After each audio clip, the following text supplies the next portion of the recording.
talking about the way we represent the soldier of the future and his technology in GRAW2. We'll take a look at the Ghost leader Scott Mitchell, his equipment, his technology, and his supports. Hi, my name is Travis Getz. I'm the Authenticity Coordinator for Ubisoft's Red Storm Entertainment.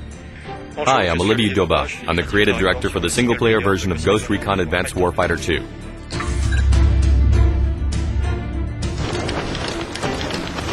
For GRAW2, you can think of Mitchell's gear as moving on to Soldier of the Future 2.0. He's going to have a different helmet. This design was provided to us by the U.S. Army Natick Soldier Center, and it is put together by GRAW Associates. The crosscom has now become an earpiece on the left side of Scott Mitchell's helmet, equipped with a laser pointer.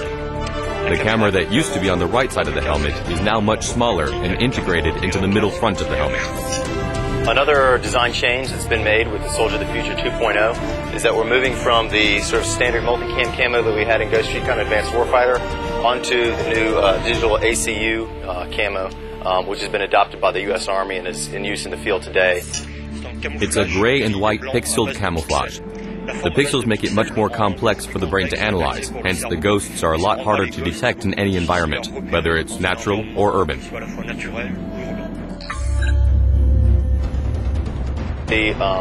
Primarily as one of the sort of key weapons, the X4 suite of weapons, which is the PX4, the CX4, and the RX4. We'll have grenade launcher variants for those, and through that and differences in scopes and optics and things, you can really have the weapon that works best for your mission profile. The rocket launcher will be replaced by a guided missile, which radically transforms the gameplay of the rocket.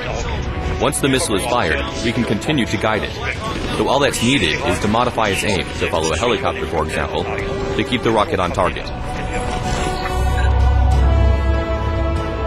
The enemy AI has evolved. This time, it will be a lot more intelligent and will take more initiative, which will be obvious to the player. The enemy AI will try to use heights. The reaction will also be much more dynamic in relation to the way that you carry out the combat. We'll see it fold up when the player has a tendency to dominate it, or on the contrary, it will be more and more aggressive if the player has a tendency to be a bit weaker. Each class will have dominant characteristics, and the player will have to make a choice based on these characteristics. Among these characteristics are the firepower, the distance that the class will be able to engage combat, the type of vehicle it will be able to engage, and also a medical capacity. Trade-off for the medic's healing abilities is that he is less heavily armored and he's less heavily armed, meaning that his job is less about shooting and more about aiding and helping his fellow team members. Depending on the type of teammate that you take, the way you play will change. Choose a side, either the long-distance firepower, either the heavy firepower, either the security. It's your choice. Squad AI is always one of the most important challenges in the development of a tactical game. In GRAW2, we really wanted to stress the difference between the assault aspect and the recon of the teammates in order to leave the player a real tactical choice based on these engagement rules.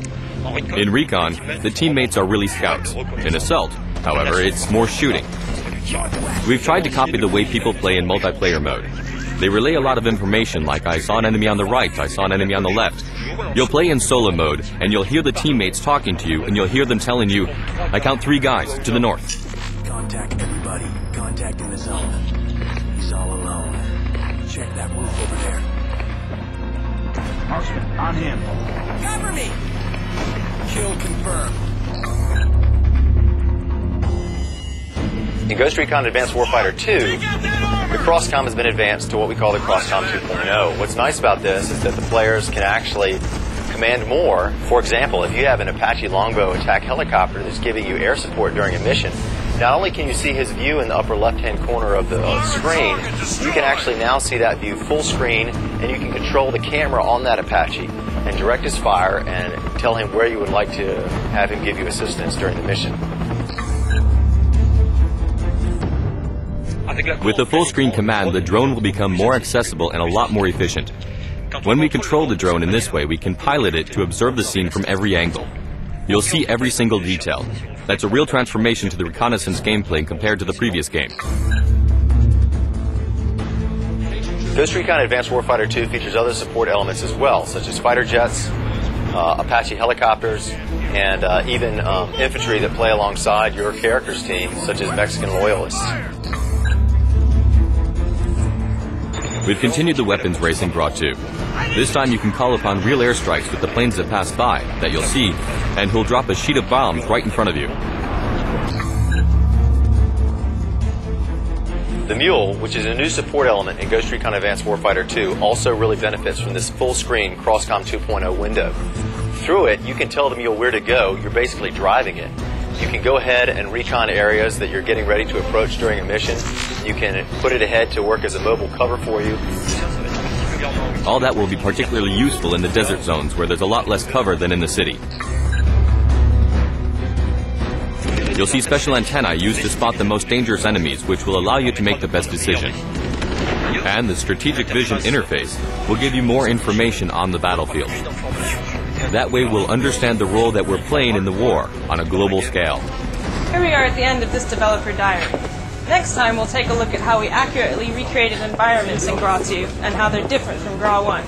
As you can see, we've gone a lot further with the Soldier of the Future experience this time.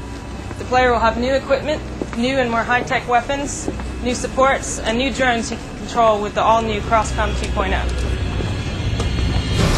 Crosscom activated.